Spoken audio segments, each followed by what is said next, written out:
October 14, 1959, 11:42 p.m. The dead end of a rain-slicked alley off 125th Street. Bumpy Johnson was backed against a brick wall, trapped in the most impossible situation of his life. 12 uniformed officers from the 28th Precinct stood in a tight semicircle, their service revolvers drawn and leveled at his chest. The air was thick with the smell of wet pavement and gun oil. Standing at the front was Lieutenant Patrick Iron Mike O'Malley, a corrupt giant of a man with a reputation for disappearing suspects before they ever reach booking. O'Malley stepped forward, his knuckles white around his pistol grip, and sneered, "The king is dead, Johnson. Tonight we close the book." Everyone expected a massacre. The newspapers were ready to print the headline about a violent shootout where the criminal resisted arrest. They expected a body bag. But what Lieutenant O'Malley didn't know was that Bumpy Johnson had been preparing for this specific moment for 6 grueling months. 48 hours later, the precinct would be in flames, and O'Malley would be the one in shackles. This is the story of the greatest trap ever set in Harlem history. So, you have to ask yourself, how did one unarmed man dismantle an entire police squad without throwing a single punch? To understand the weight of this night, you have to understand the ecosystem of Harlem in 1959.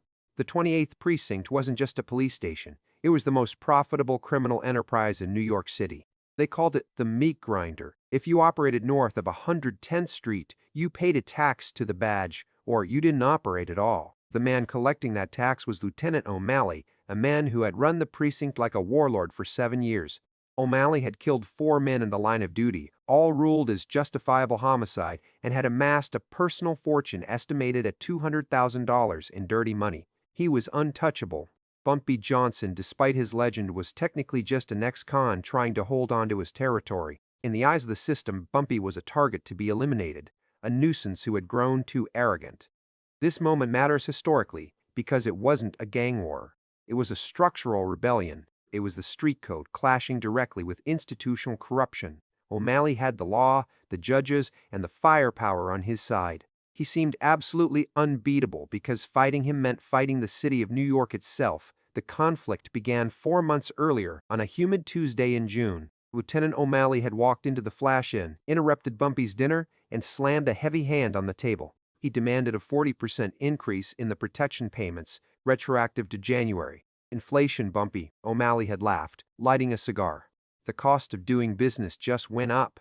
Bumpy looked at the lieutenant, calmly cut his steak, and replied, "I don't pay for air. I can breathe for free, Lieutenant." That refusal triggered a war. O'Malley took it personally. It wasn't just about the money, it was about his ego. He couldn't let a Harlem gangster dictate terms to a badge. The retaliation was swift and brutal. On July 4th, officers raided 3 of Bumpy's lottery spots, smashing $15,000 worth of equipment and arresting 6 runners. On August 12th, Bumpy's favorite cousin was pulled over and beaten so badly he spent 3 weeks in Harlem Hospital. By September 3rd, the pressure escalated to total suffocation. O'Malley stationed patrol cars outside Bumpy's apartment building, checking the ID of every single person who entered or left. Bumpy lost over $60,000 in revenue during those 12 weeks. His organization was bleeding. To the streets, Bumpy looked weak. He looked like an old lion who had lost his teeth. He reacted passively, paying the bail money, fixing the broken windows without retaliation. He seemed to be taking the abuse, head down, defeated.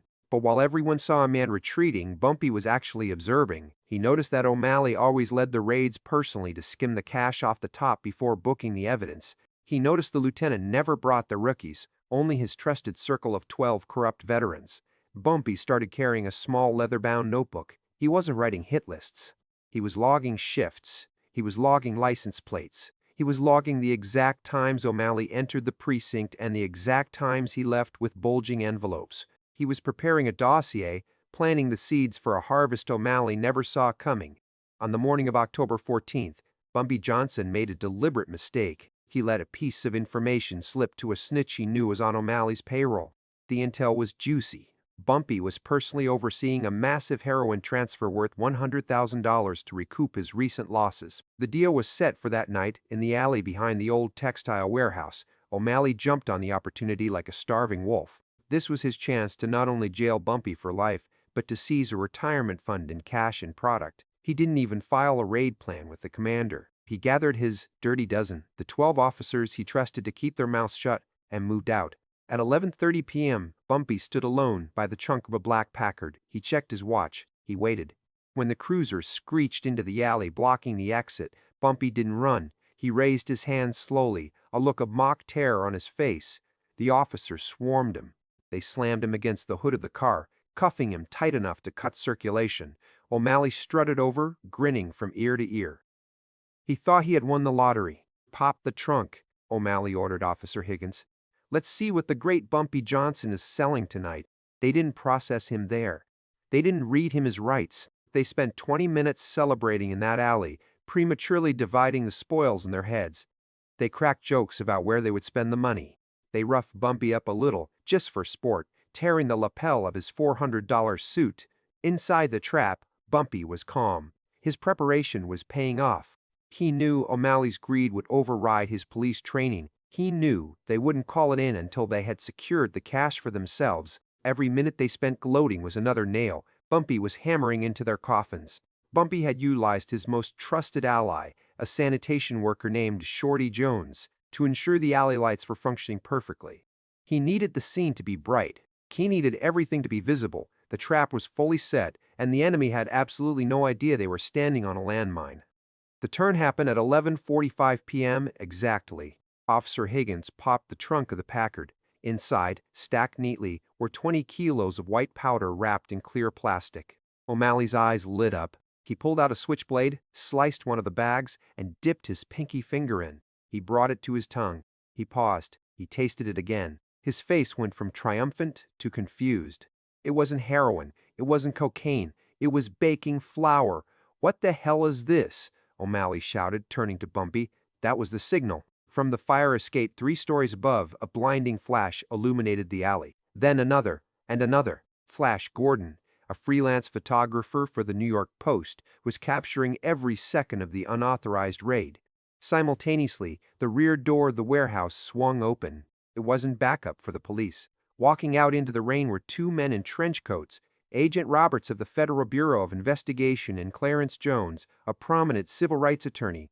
Bumpy had spent the last 3 months coordinating with the feds. He hadn't tipped them off about drugs. He had tipped them off about a rogue police unit shaking down Harlem. He had provided the notebook, the dates, the times, and the bribe logs. The dominoes fell rapidly. First, Agent Roberts announced through a megaphone that the officers were interfering with a federal sting operation. Second, the photographer dropped a roll of film down to the attorney, securing the evidence of the officers planting a drop gun near Bumpy's feet, a throwaway pistol O'Malley had pulled from his ankle holster moments before.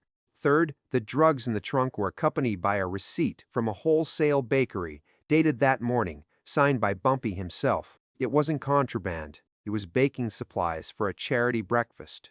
Fourth, and most devastatingly, a reel-to-reel tape recorder had been placed under the dashboard of the Packard. It had been running for 30 minutes, capturing O'Malley conspiring to steal the money and plant evidence. The color drained from Lieutenant O'Malley's face. His hand started to shake. He looked at the bag of flour, then at the FBI agent, then at the camera. He realized the terrifying truth. He wasn't the hunter, he was the prey. Bumpy leaned against the car despite the handcuffs and smiled coldly. "You forgot the first rule, Lieutenant," Bumpy said, his voice cutting through the rain. "Never steal what you can't sell." He hadn't used a gun. He hadn't thrown a punch. He had used the bureaucracy, the press, and the federal government as his personal hit squad. He knew O'Malley couldn't resist the bait, and he knew the feds were desperate to clean up the precinct. He simply introduced 2 sharks to each other and stepped out of the way. The consequences were immediate and catastrophic for the 28th Precinct. By sunrise, Lieutenant O'Malley was suspended without pay. 3 days later, he was indicted on charges of corruption, conspiracy, and attempted evidence tampering.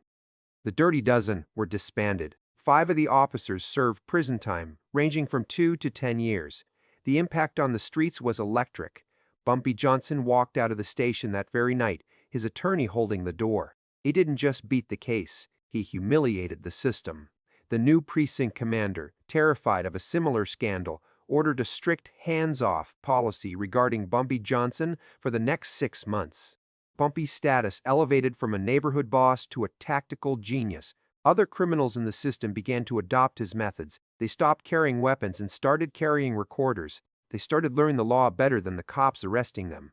The ripple effects changed the game. The Bumpy rule became an unwritten law in Harlem. You don't try to frame a man who reads the penal code for fun. As for O'Malley, he avoided a long prison sentence by turning state's evidence against his own men, destroying his reputation forever. He spent the rest of his life working security at a loading dock in New Jersey, earning $1.50 an hour. Years later, Bumpy saw him there while checking on a shipment. Bumpy didn't say a word. He just tipped his hat. O'Malley looked down at his boots, a broken man. This story teaches us a brutal lesson about the nature of power. True strength isn't about physical dominance, it's about information superiority. Bumpy Johnson proved that violence is the tool of the amateur, while strategy is the weapon of the master. He understood that his enemy's greatest weakness was their own arrogance. Bumpy didn't try to outgun the police. That was a losing battle. Instead, he turned their own weight against them, using the principles of judo in a criminal context. He proved that a pen, a notebook, and patience could do more damage than a Tommy gun ever could. This moment defined the Bumpy Johnson legend. It showed he wasn't just a thug, he was a chess grandmaster playing on a board made of asphalt and blood. The universal wisdom here applies to everything from corporate boardrooms to street fights. When your enemy is aggressive, let them overextend. When they think they are winning, that is when they are most vulnerable. A wise man in the neighborhood once said, watching Bumpy operate, you can fight the man, or you can outthink the man. The fighter gets tired, the thinker gets rich. That day in 1959 remains the ultimate proof that the most dangerous weapon in Harlem was Bumpy Johnson's mind.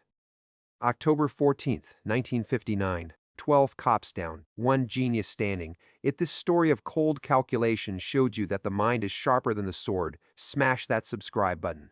Drop a like if you believe arrogance always leads to a fall. Comment, would you have played the victim for 3 months to win the war? Remember, kings don't shout, they whisper.